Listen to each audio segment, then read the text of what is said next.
पित्रो गति भूयः अहम पुत्रो धर्मनिष्ठम यस्यम यशो न कीर्तिनाम।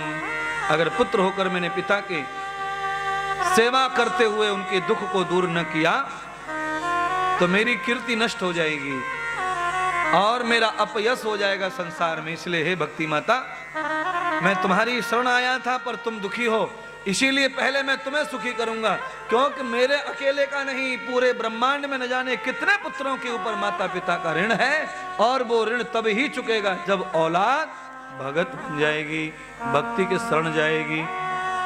जब तक औलाद भगत नहीं बनेगी, भक्ति की शरण नहीं जाएगी, माता पिता का उद्धार होने वाला नहीं है। आप कहेंगे कि औलाद की भक्ति करने से, पुत्र की भक्ति करने से पिता कैसे करेगा? तो भागवत में बहुत सारी कथा हैं जिसमें पुत्र ने भक्ति की है और पिता का कल्याण हुआ है। आगे कथाएं आएंगी तो आपको सुनाई भी जाएंगी। द्वेताम दर्शनम पुत्रम। दो प्रकार के पुत्र होते हैं संसार में कम से कम। एक ऐसा पुत्र होता है जो पितरों की संपत्ति के लिए जीता मरता है, और एक ऐसा पुत्र होता है जो पितरों को संपत्ति का मालिक बना देता है। हाँ, आप अपनी संपत्ति का मालिक अपने पिताश्री को बना दीजिए, पर ऐसा होता नहीं है महाराज। जितने भी नौकरी चाकरी करते हैं ना, इसमें से 99% अपनी पत्नियों के नाम से प्लॉट खरीदते हैं राजनांदगांव में जाकर। पिता के नाम से किसी को भी स्टाम्प मिलते नहीं, पटवारी पैसे, SDM पैसे, तहसीलदार से।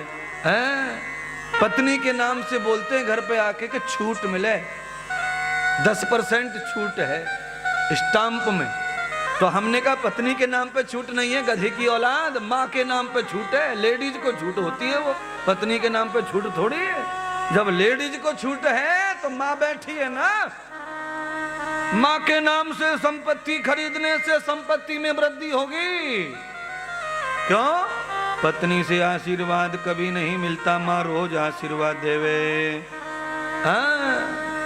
नाराज मत हो जाना बहनों, अगर तुम किसी की पत्नी है तो माँ भी तो है।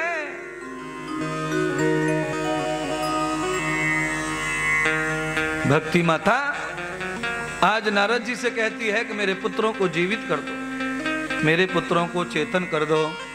मेरे पुत्र क्या हो गए? जरा व्याधि तरम दुखम। मेरे पुत्रों को जरा व्याधि ने घेर लिया है, प्रमाद आलस्य ने घेर लिया है।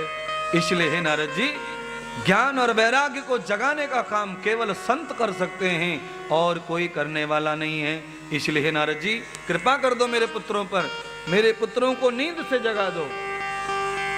तो ध्यान करना महाराज, आज नारद जी ने जो संकल्प ले लिया अपने पिता ब्रह्मा की शांति का, ज्ञान और वैराग्य को जगाने का और भक्ति माता के वचन को पूरा करके उन्हें प्रसन्न करने का वचन लिया, और नारद जी जंगल लौट आए और संकल्प लेके नारद जी चल पड़े। कहाँ? केदारनाथ बद्रीनाथ की ओर। बोलिए बद्री धाम की जय, केदारनाथ धाम की जय, अमरनाथ धाम की जय, बर्फानी महादेव की जय।